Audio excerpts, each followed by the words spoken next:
आइए अब देखते हैं कि आपके एग्जाम में कॉम्पिटेंसी बेस्ड क्वेश्चन किस तरह से आएंगे। क्या मेरा स्टडी प्लान होना चाहिए जिसके दम पर मैं ये सारे क्वेश्चन आसानी से अटेम्प्ट कर सकूं और मैक्सिमम मार्क्स स्कोर कर सकूं? कि भाई नेल्सन मंडेला और उनकी डॉटर के बीच कैसे एक कॉन्वर्सेशन हो सकती थी, आपको इमेजिन करना है और वहां पे आपको बताना।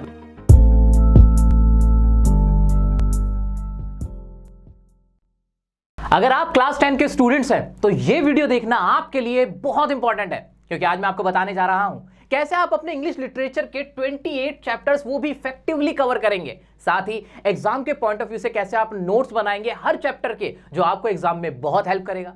साथ ही 22-23 का क्या है एग्जाम पैटर्न और उसके कौन से सबसे इंपॉर्टेंट क्वेश्चन आपको कवर करने ही करने हैं, वो भी मैं आज आपको बताने वाला हूं। So without any delay let's get it started. सबसे पहले जानते हैं कि हमारे सामने चैलेंज क्या है। तो भाई चैलेंज ये रहा आपके सामने। आपके टोटल 28 चैप्टर्स हैं, 28 चैप्टर्स हैं जो कि 40 नंबर के हैं, 40 मार्क्स के हैं। और उन चैप्टर्स में कैसे कैसे सवाल आपसे पूछे जाएंगे, ऑब्जेक्टिव सब्जेक्टिव दोनों तरह के होंगे। भाई कोरोना में तो भाई ऑब्जेक्टिव वाले ही सिर्फ आपके सामने आए थे, टिक मार्क वाले ही थे, लेकिन अब ऑब्जेक्टिव भी होंगे और सब्जेक्टिव भी होंगे, दोनों ही होंगे। पूरे पूरे आंसर भी लिखने होंगे भाई।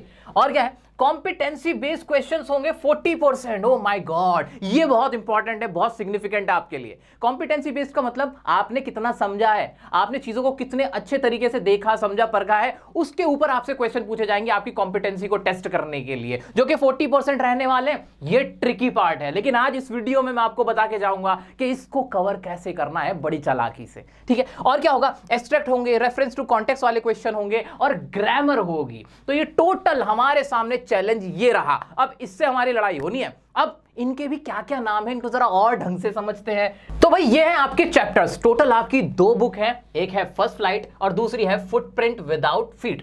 फर्स्ट फ्लाइट में आपके 9 चैप्टर्स हैं, जिसमें letter to God, long walk to freedom, और लेटर टू गॉड तो मैंने आपको ऑलरेडी कवर करा दिया, नहीं देखा तो देख लेना। ये सारे चैप्टर्स मैं कवर कराऊंगा। बड़े ही इंटरेस्टिंग चैप्टर्स हैं, बड़ी ही इंटरेस्टिंग स्टोरीज हैं। फिर आप बात होती है आपकी पोएट्री की, तो 10 पोएट्री हैं आपकी, बहुत अमेजिंग पोएट्रीज हैं, तो इनको भी मैं आपके कवर करा दूंगा, don't worry at all. Dust of snow, fire and ice, a tiger in the zoo, how to tell wild animals, इस तरह की मजेदार कुछ आपकी पोएम्स हैं। और क्या है, प्रोज में आपकी जो दूसरी बुक है फुटप्रिंट्स विदाउट फीट, उसके भी आपके 9 चैप्टर्स हैं, जिसमें फुटप्रिंट विदाउट फीट अपने आप में एक चैप्टर है। तो ये बहुत ही इंटरेस्टिंग सा हमारा ये पूरा सिलेबस है जो हमें कवर करना है। अब ये कवर कैसे किया जाएगा बहुत ही स्मार्टली, आइए वो समझते हैं। If you are doing something without planning then you can not succeed. दोस्तों अगर कुछ भी आप ऐसे कर रहे हो बिना सोचे समझे, कुछ नहीं होने वाला। आपको पता होना चाहिए कि आपसे सवाल क्या पूछे जाएंगे, एग्जाम में किस तरह के आपसे क्वेश्चन पूछे जाएंगे, ये सब कुछ पता होना चाहिए। वही मैं आपको पहले बता देता हूं। भाई आपका न्यू पैटर्न ऑफ क्वेश्चन क्या है जो 2022 और 23 में आपके सामने पूछा जाने वाला है, तो वो आपको अटेम्प्ट करना पड़ेगा। तो उसमें किस तरह के क्वेश्चन कवर्ड होंगे, भाई ऑब्जेक्टिव भी होंगे, सब्जेक्टिव भी होंगे। मैंने आपके लिए बहुत ही आसानी से, बहुत सिंपलेस्ट वे में इसको कैटेगराइज कर दिया गया है। जो आपके ऑब्जेक्टिव टाइप के क्वेश्चन होंगे, जो टिक मार्क वाले होंगे, उनमें आपसे इन्फ्रेंस और ग्रामर बेस्ड क्वेश्चन होंगे। इन्फ्रेंस बेस्ड मतलब वही जो मैंने आपसे कहा था कि कितना आपने चीजों को समझा है, आपने उससे कितना अपनी अकल लगा के अपना जो आपका जो IQ लेवल है उसको चेक करते हुए आपसे सवाल पूछे जाएंगे। इस तरह के क्वेश्चन होंगे जिसे कहा जाता है कॉम्पिटेंसी बेस्ड क्वेश्चंस, ठीक है। उसमें क्या क्या होगा, अकरेंसेस एंड मीनिंग होंगे, कैरेक्टर मूड के ऊपर हो सकता है, कंक्लूजन्स के ऊपर हो सकते हैं, इस तरह के क्वेश्चन होंगे। इसे हम डिटेल में समझेंगे। और वोकैब बेस्ड क्वेश्चंस आपसे पूछे जाएंगे, ये होंगे ऑब्जेक्टिव टाइप वाले, ठीक है। अब सब्जेक्टिव टाइप में, सब्जेक्टिव में आपसे कैसे सवाल पूछे जाएंगे वो देख लेते हैं। भाई सब्जेक्टिव वाले जो क्वेश्चंस होंगे वो भी कॉम्पिटेंसी बेस्ड होंगे। मैंने कहा था ना आपसे कि 40% आपसे जो सवाल पूछे जाएंगे कॉम्पिटेंसी बेस्ड होंगे। अब इसमें किस तरह से पूछे जाएंगे, आपसे कहा जाएगा जस्टिफाई कीजिए।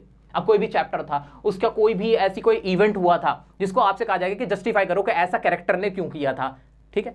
इस तरह के क्वेश्चन। ऐसे क्रिटिकली एग्जामिन, इस तरह से आपसे सवाल पूछा जाएगा। ब्रीफली स्टेट, इस तरह से आपसे क्वेश्चन पूछा जा सकता है। Develop a conversation, significance, evaluate, comment या एक्सप्लेन, इस तरह के क्वेश्चन जो रिसेंटली हमने देखे भी हैं कि क्वेश्चन पूछे गए हैं एग्जाम में, ये आपके सवाल पूछे जाएंगे। और इनको कैसे अटेम्प्ट करना है वो हमें आना चाहिए। अभी हमें पता है कि इस तरह का न्यू पैटर्न है, ये न्यू पैटर्न है जो आपसे पूछा जाने वाला है। अगर आपको इसी तरह से इसको तैयार करोगे तो आप ज्यादा अच्छे मार्क्स स्कोर कर पाओगे। तो आइए देखते हैं, क्या मेरा स्टडी प्लान होना चाहिए जिसके दम पर मैं ये सारे क्वेश्चन आसानी से अटेम्प्ट कर सकूं और मैक्सिमम मार्क्स स्कोर कर सकूं। कॉम्पिटेंसी बेस्ड क्वेश्चन में आपसे वोकैब बेस्ड या ग्रामर बेस्ड क्वेश्चन भी खूब पूछे जाते हैं। जैसे कि आपने जितने भी लॉन्ग वॉक टू फ्रीडम वाले चैप्टर में वोकैब देखी, बहुत इंपॉर्टेंट वर्ड्स देखे थे, तो अगर आप उन्हें एक जगह लिख लोगे ना और उनका मीनिंग आपको पता होगा तो आप आसानी से एग्जाम में करके आ सकते हो अगर इस पे कोई क्वेश्चन आता है। अब ये काम भी आपको करने की जरूरत नहीं है, क्योंकि एजुकार्ड का जो क्लास 10 का क्वेश्चन बैंक है 22-23 पैटर्न का, उसके अंदर इन्होंने हर चैप्टर के जितने भी इवेंट्स में जो वोकैब यूज हो रही है, इंपॉर्टेंट वोकैब यूज हो रही है, वो एक जगह लिख दी है भाई, लिख दी है। आपको बस क्या करना है, उसको पढ़ना, एक बार गो थ्रू करना है और आपको फिर आइडिया रहेगा। और ऑब्जेक्टिव टाइप के जब क्वेश्चन आपके सामने आएंगे और वोकैब बेस्ड क्वेश्चन आपके सामने आएंगे तो आप उसे आसानी से अटेम्प्ट कर सकते हो। साथ ही साथ एक और इंपॉर्टेंट चीज, बहुत इंपॉर्टेंट चीज जो मुझे बहुत ही पसंद आई है, बहुत ही बढ़िया है, वो आपके लिए वो क्या है भाई, देखो हर चैप्टर में ना कोई कैरेक्टर जरूर होता है, उस कैरेक्टर के बारे में आपको पता जरूर होना चाहिए, क्योंकि आपसे सवाल पूछा जा सकता है ना कि बताइए उसके कैरेक्टर स्केच के बारे में आपको क्या लगता है, उसने ऐसा क्यों कहा था, या उसका क्या कैरेक्टर था, या क्या उसकी फीलिंग्स रही थी, या क्या उसका नेचर रहा था जो उसने ऐसी बात की थी। इस तरह के बहुत क्वेश्चन आ जाते हैं घुमा फिरा के। तो इन्होंने क्या कर रखा है एजुकार्ड के क्वेश्चन बैंक के अंदर, इन्होंने ना चैप्टर के अंदर जो कैरेक्टर्स है ना उनका एक ब्रीफ एक एक्सप्लेनेशन दे रखा है कि जैसे ये नेल्सन मंडेला साहब है तो इनके बारे में मोटी मोटी बातें यहाँ पे मेंशन कर रखी हैं। इससे आपको एक कैरेक्टर की अंडरस्टैंडिंग हो जाती है और चैप्टर की भी एक बहुत अच्छी सी अंडरस्टैंडिंग हो जाती है। आपको एक लेआउट समझ में आ जाता है कि भाई टोटल क्या चैप्टर किस चीज के ऊपर बेस्ड था, कैरेक्टर के बारे में अगर आप समझ लेते हो तो ये भी आपको क्वेश्चन बैंक में इन लोगों ने डाल रखा है। इसलिए चैप्टर की एक डिटेल नॉलेज वो भी कम समय में ट्रिक के साथ यहां से हो जाती है। कॉम्पिटेंसी बेस्ड क्वेश्चन भी आपके इस तरह से कवर हो जाते हैं। आइए अब देखते हैं कि आपके एग्जाम में कॉम्पिटेंसी बेस्ड क्वेश्चन किस तरह से आएंगे। पहले देखते हैं ऑब्जेक्टिव टाइप के, ठीक है भाई। What was the unintended effect of the long operation, choose the correct option, ये आपसे पूछा गया था क्वेश्चन, ठीक है। अब आपके सामने इस तरह से 4 ऑप्शन दे दिए जाएंगे। अब इसका करेक्ट आंसर क्या होगा, उन्होंने कहा कि भाई what was the unintended effect of the long operation, के अनइंटेंडेड ना चाहते हुए भी क्या इफेक्ट हुआ था जो बहुत लंबे समय से शोषण किया जा रहा था उसका। 4 ऑपरेशन, ये ऑप्शन आपके सामने ये है। It made the people indifferent, it made the people indifferent to injustice, it made the people reject oppression, it influenced the generation to fight against injustice, it made people accept their oppression. तो यहां आपकी understanding, आपके IQ को, आपकी समझ को परखने की कोशिश की गई है। ये डायरेक्ट क्वेश्चन नहीं है, ठीक है। तो भाई अब इसका आंसर क्या होगा, जब आप ध्यान से इस क्वेश्चन को समझोगे तो आपको समझ में आ जाएगा। जब आपने पूरे चैप्टर अच्छे से पढ़ा होगा, इवेंट्स निकाल रखे होंगे, कॉम्पिटेंसीज को अलग से लिखा हुआ होगा, तो आप समझ जाओगे कि भाई इसका आंसर क्या होना चाहिए, सी होना चाहिए कि इसने इन्फ्लुएंस किया था पूरी एक जनरेशन को फाइट करने के लिए इनजस्टिस से। तो ये कब हो पाएगा, जब आपने पूरा प्रोसेस फॉलो किया होगा जो मैंने आपको स्टेप बताए, स्टेप 1 स्टेप 2 अगर आपने किए होंगे, ये फिर आप आराम से अटेम्प्ट कर सकते हो। और इस तरह के क्वेश्चंस और इस तरह का जो पूरा मैंने आपको तरीका बताया था कि कॉम्पिटेंसीज अलग से लिखी हुई पूरी एक तरह से जो है वो सब क्वेश्चन बैंक के अंदर, एजुकार्ड क्वेश्चन बैंक में जो न्यू क्वेश्चन बैंक आया मार्केट में उसके अंदर अवेलेबल है। आप चाहते हो कि आप भी परचेस कर लो उसे, तो भाई डिस्क्रिप्शन में मैं आपके लिए लिंक दे दूंगा, उस पर जाके आप उसे जल्दी से परचेस कर सकते हो। मुझे पूरी उम्मीद है कि आपकी बढ़िया से इस तरह से तैयारी यहां से हो जाएगी। और क्वेश्चन देख लेते हैं, चलिए जी। Man of such extraordinary courage refers to the people who, अब यहां ब्लैंक पूछ लिया। अब ब्लैंक में क्या आना चाहिए कि भाई जो एक्स्ट्राऑर्डिनरी करेज किसको कहा गया, कौन से लोगों को कहा गया, कौन सा आदमी को कहा गया। अब जब आप इसके ध्यान से ऑप्शंस को देखते हो तो आपको समझ में आ जाएगा कि इसका सही आंसर हो ना हो ये होगा कि demonstrated utmost strength to oppose the system, ये इसका करेक्ट आंसर होना चाहिए। ऐसे ही कुछ और सवाल देख लेते हैं, डिफरेंट सवाल हैं। पहला जो क्वेश्चन था वो था इन्फ्रेंस टाइप का। जो सेकंड क्वेश्चन देखा है वो है रेफरेंस टाइप का, क्योंकि आप पूछा गया भाई किसको रेफर किया गया है। तो ये टाइप ऑफ क्वेश्चंस है। यहां मैं अभी चैप्टर को डिस्कस नहीं कर रहा हूं, मैं टाइप दिखा रहा हूं आपको मेनली, ठीक है। और वही बात मैं दोबारा रिपीट करूंगा कि इस तरह से समझाते हुए कि भाई कौन सा रेफरेंस का है, कौन सा टाइप का है, और ये क्वेश्चन की पूरी प्रैक्टिस भाई। तो भाई अगर ऐसा कुछ आपको कहीं पे मिल जाता है तो वो बेस्ट है, ठीक है। और वो भाई मैं आपको बता चुका हूं कि एजुकार्ड का क्वेश्चन बैंक जो नया आया मार्केट में उसमें है, तो मुझे बड़ा अच्छा लगा था। एक और क्वेश्चन है, Nelson Mandela compares dash to diamonds. अब नेल्सन मंडेला ने किसको कंपेयर किया भाई, डायमंड से।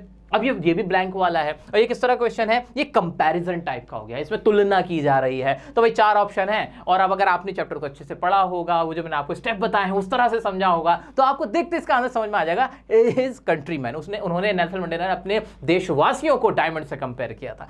एक और क्वेश्चन है, बहुत प्यारा क्वेश्चन है, इसको अभी ये जो मैं सबसे इंपॉर्टेंट जो क्वेश्चन कराना चाह रहा हूं वो ये है, E question. Select the suitable word from the extract to complete the following. ये वोकैब वाला आ गया, मैं आपसे कह रहा था ना वोकैब वाला है। अगर आपने चैप्टर की वोकैब को देखा हुआ है, आपने क्वेश्चन बैंक में वोकैब को पढ़ लिया था, इसकी इंपॉर्टेंट वोकैब को आपको याद रह ही जाएगी, क्योंकि यहाँ पे ऑप्शंस भी दिए गए हैं, इससे भी आपको हेल्प मिल जाएगी। यहाँ डेप्थ और हाइट यानी डेप्थ तो एकदम गहराई होती है, हाइट ऊंचाई होती है, यानी अपोजिट वर्ड आपसे पूछे गए हैं। कंपैशन दया होती है, इसका उल्टा क्या होता है? ब्रुटैलिटी, यानी बहुत ज्यादा अमानवीय चीज, बहुत ज्यादा जुल्म करना, ब्रुटैलिटी हो गई। ठीक है, तो अत्याचार यहाँ पे हमारे इसका आंसर हो जाएगा। तो ये कौन सा क्वेश्चन हो गया? वोकैब टाइप का क्वेश्चन हो गया। तो इस तरह से आपको पूरा आइडिया हो रहा है किस तरह से आपसे कॉम्पिटेंसी बेस्ड क्वेश्चन पूछे जाएंगे। मेरे प्यारे दोस्तों, गोला मार के काम नहीं बनेगा, आपको सब्जेक्टिव क्वेश्चन भी अटेम्प्ट करने पड़ेंगे, लिख कर आना पड़ेगा पूरा पूरा आंसर। और कॉम्पिटेंसी बेस्ड सब्जेक्टिव क्वेश्चन किस किस तरह के आएंगे, कितने टाइप के होंगे और सीबीएसई ने क्या कहा है उनके बारे में, सारी अंदर की खबरें मैं आपको दे देता हूं। ठीक है, तो आइए देखते हैं कि कैसे हमें प्रैक्टिस करनी है न्यू सब्जेक्टिव क्वेश्चंस की। ठीक है भाई, जो आपके सब्जेक्टिव क्वेश्चंस होंगे, जो कॉम्पिटेंसी टाइप वाले होंगे, जो कि 40% होने वाले हैं, वो कुछ इस तरह से होंगे। एक होंगे जस्टिफाई वाले, आपसे कह दिया जाएगा जस्टिफाई कीजिए, जो कि 2 या 4 मार्क्स के होंगे। क्रिटिकली एग्जामिन, इस तरह के क्वेश्चन आएंगे, आपसे पूछे जाएंगे, 2 नंबर का ये आएंगे। ब्रीफली स्टेट वाले होंगे 4 नंबर वाले। डेवलप अ कॉन्वर्सेशन, आपसे कहा जाएगा कि इमेजिनरी, खुद सोचते हुए 2 कैरेक्टर के बीच में ना एक कॉन्वर्सेशन आपको बनानी है। और ये सिर्फ कहने की बातें नहीं है, एग्जाम में आएंगे इस तरह के क्वेश्चन, अभी अटेम्प्ट भी करवाऊंगा, डोंट वरी। सिग्निफिकेंस वाले, सिग्निफिकेंस पूछा जाएगा कि इसका क्या सिग्निफिकेंस था उस चैप्टर के अंदर, उस इवेंट के अंदर, उस बात में। 4 नंबर के सवाल होंगे। इवेल्युएट के होंगे 2 मार्क्स के। कमेंट या एक्सप्लेन के 2 या 4 नंबर के आपके क्वेश्चन आने वाले हैं। ये सब आप जानते ही हो कि या तो आपसे 2 नंबर का क्वेश्चन पूछा जाएगा या 4 नंबर का, यानी शॉर्ट आंसर टाइप के और लॉन्ग आंसर टाइप के। इस तरह से हम इसको डिवाइड कर सकते हैं। आइए देखते हैं किस तरह के हमारे क्वेश्चन होने वाले हैं। भाई, जहां तक आपके क्रिटिकली एग्जामिन वाले क्वेश्चन है, जो कि 2 नंबर के पूछे जाएंगे, वो कुछ इस तरह से होंगे। ध्यान से देखो, for example, critically examine apartheid as an extraordinary human disaster according to Nelson Mandela. इस तरह का आपसे क्वेश्चन पूछा जाएगा, इसमें आपसे कह रहे हैं भाई क्रिटिकली एग्जामिन करो। ऐसे ही यहां आपको पूरा एक पैराग्राफ दे दिया, 4-5 लाइन दे दी और लास्ट में कह दिया गया भाई इवैल्यूएट करो how had the military attitude changed and why. अब इनके आंसर कैसे करने हैं, कैसे इनको अटेम्प्ट करना है। एजुकार्ड का जो न्यू क्वेश्चन बैंक है 22-23 का, उसमें उसको अच्छे से एक्सप्लेन किया हुआ है। आपके लिए प्रैक्टिस के क्वेश्चन भी वहां दिए गए हैं, तो वहां से आपको ये प्रैक्टिस करने को मिल जाएगा। ठीक है, आगे बढ़ते हैं, कुछ और टाइप के क्वेश्चन देखते हैं। एक है हमारे ब्रीफली स्टेट के, जो कि भाई 4 नंबर के हैं, इंपॉर्टेंट है। पहले बात करते हैं कि भाई सीबीएसई ने क्या कह रखा है। भाई, according to CBSE marking scheme, जो आपके ब्रीफली स्टेट वाले हैं वो कुछ इस तरह से डिवाइड हुए हैं कि कंटेंट का 1 नंबर है, एक्सप्रेशन का 1 नंबर है। ये बात आपके माइंड में होनी चाहिए कि भाई ब्रीफली स्टेट वाले कैसे होंगे। भाई, कंटेंट का 1 नंबर मिलेगा, एक्सप्रेशन का आपको 1 नंबर मिल जाएगा। और उनको आंसर करते हुए आपको क्या ध्यान देना है कि आपको इस तरह के वर्ड यूज करने हैं, जैसे इन द एंड हो गया, या फिर अकॉर्डिंग टू मंडेला हो गया, बट का इस्तेमाल करना है। इस तरह के वर्ड्स का आपको इस्तेमाल करना है। और डिटेल में आपको ये बैंक में सब कुछ एक्सप्लेन किया हुआ है, तो वहां पे आप देख सकते हो। अभी एक मोटा मोटा मैं आपको एक अंडरस्टैंडिंग दे रहा हूं। आगे बढ़ते हैं। डेवलप ए कॉन्वर्सेशन के किस तरह के क्वेश्चन होंगे, आपसे मैंने पहले ही बता दिया था कि भाई डेवलप ए कॉन्वर्सेशन किस तरह का होगा। सामने भी आपके क्वेश्चन है नेल्सन मंडेला का, कि भाई नेल्सन मंडेला और उनकी डॉटर के बीच कैसे एक कॉन्वर्सेशन हो सकती थी, आपको इमेजिन करना है और वहां पे आपको बताना भाई नेल्सन मंडेला ने ऐसा कहा होगा और जो उनकी डॉटर है उसने ऐसा कहा होगा। तो इस तरह से आपको कॉन्वर्सेशन डेवलप करने के लिए भी क्वेश्चन पूछा जाएगा। आगे बढ़ते हैं, देखते हैं कॉमेंट और एक्सप्लेन वाले वो कैसे करने हैं। तो भाई सीबीएसई ने क्या कहा है कॉमेंट और एक्सप्लेन वाले के लिए कि कॉन्टेंट का 1 नंबर है और एक्सप्रेशन का 1 नंबर है। अब इसमें भी क्या करना है, in order to signify, represented, ये जो हाईलाइट हुए हैं ना वर्ड, इसका मतलब ये है कि आपको इस तरह के वर्ड्स का इस्तेमाल करना ही करना है। और ये सब कैसे आएगा, प्रैक्टिस करके आएगा। प्रैक्टिस कहां से करोगे भाई, क्वेश्चन बैंक एजुकार्ड के वहां से प्रैक्टिस कर लोगे, इतना सारा कंटेंट मिल जाएगा और उसके बाद फिर आपको ये क्वेश्चन हलवा लगने लगेंगे। ठीक है जी, आगे बढ़ सकते हैं, बिल्कुल बढ़ सकते हैं। अब बात करते हैं मोटा मोटी बात क्या है कि मैं पूरा अगर मेन पूरा सारी है जो 28 के 28 चैप्टर्स हैं, कॉम्पिटेंसी बेस्ड क्वेश्चन है, न्यू एग्जाम पैटर्न है, अगर मैं सारी चीजों को अगर एक उसका सार निकालूं, निचोड़ निकालूं, तो भाई बात ऐसी है कि आपको ना चैप्टर को ब्रेक करना है, चैप्टर को इवेंट्स में ब्रेक करना है, इंपॉर्टेंट लर्निंग्स, अकरेंसेस, सिचुएशंस को नोट करना है कि क्या क्या हुआ था उन इवेंट्स में। ठीक है, मोटी मोटी अंडरस्टैंडिंग कर ली, ठीक है, समझ में आ गया। उसके बाद कैरेक्टर्स के फीचर्स को समझना है, यानी कॉम्पिटेंसीज को, कि कैरेक्टर का फीचर कैसा था, उसका मूड कैसा था, उसकी फीलिंग कैसी थी, ये चीज को समझना है, कंक्लूजन निकालना है। ठीक है, और क्या करना है, डिफिकल्ट वोकैब वर्ड्स को समझना है। हर चैप्टर के डिफिकल्ट वोकैब है, अलग से लिखे हुए हैं, उनको समझना है, याद कर लेना है, रटने की भी जरूरत नहीं है, बस एक बार गो थ्रू कर लेना। ठीक है, और क्या करना है, कॉम्पिटेंसी कीवर्ड पे सब्जेक्टिव क्वेश्चन की चैप्टर वाइज प्रैक्टिस करनी है। बिना प्रैक्टिस कुछ नहीं कर पाओगे। और सबसे इंपॉर्टेंट चीज, रटना नहीं है, रटना नहीं है। वोकैब माइंड में होनी चाहिए, इवेंट्स माइंड में होनी चाहिए, कैरेक्टर्स की फीलिंग्स माइंड में होनी चाहिए, क्या क्या वर्ड्स उनके लिए इस्तेमाल हुए थे, इतना पता होना चाहिए, ये काफी है। लेकिन रटने जाओगे कोई नंबर आपको अच्छा नहीं मिल पाएगा, बहुत अच्छा स्कोर नहीं कर पाओगे, पास होना भी मुश्किल हो जाएगा। ठीक है, कुछ आखिरी वर्ड्स मेरी तरफ से आपके लिए। जहां तक इंग्लिश की बात है दोस्तों, तो याद रखना आपको सेल्फ नोट्स बनाने हैं कॉन्सेप्ट के बेस पे, ये आपको खुद करना है। दूसरी बात, यूज एजुकार्ड फॉर चैप्टर वाइज। आप एजुकार्ड का जो क्वेश्चन बैंक है, मुझे बहुत वर्दी लगता है, वो आप यूज करो। Second, ensure self practice after each chapter. भाई बिना प्रैक्टिस के कुछ नहीं होगा। हर चैप्टर को पढ़ने के बाद, समझने के बाद खुद की प्रैक्टिस करो, लिख लिख कर प्रैक्टिस करो, रट कर नहीं। और जो बात मैं पहले से कह रहा हूं, बार बार कह रहा हूं, यही कि भाई रट्टाफिकेशन इंग्लिश में अब नहीं चलने वाली है, तो रटना भूल जाइए। और last but not the least, inference based learning is the key. समझ समझ के आपको इंग्लिश के चैप्टर्स को अटेम्प्ट करना है, पेपर को अटेम्प्ट करना है, यही आपकी की है। तो इस उम्मीद के साथ आपको छोड़े जाता हूं कि आप बहुत अच्छा परफॉर्म करोगे। अगर आप एजुकार्ड का क्वेश्चन बैंक परचेस करना चाहते हो, डिस्क्रिप्शन में लिंक दे दिया है, वहां से आप परचेस कर सकते हो। कोई भी डाउट आता है आप मुझे इंस्टाग्राम पे पर्सनली पूछ सकते हो, हम आपके साथ खड़े हैं। चैप्टर को अगर आपने चैनल को अगर आपने सब्सक्राइब नहीं किया तो जल्दी से सब्सक्राइब करें। आपका पूरा सिलेबस मैं यहां खड़े होकर कवर करवाने वाला हूं। 28 के 28 चैप्टर लिटरेचर के हमारे चैनल पे आपको मिलेंगे। सो डोंट वरी, हम आपके साथ खड़े हैं। मिलते हैं नेक्स्ट वीडियो में नेक्स्ट टॉपिक के साथ। तब तक के लिए बने रहे डियर सर के साथ।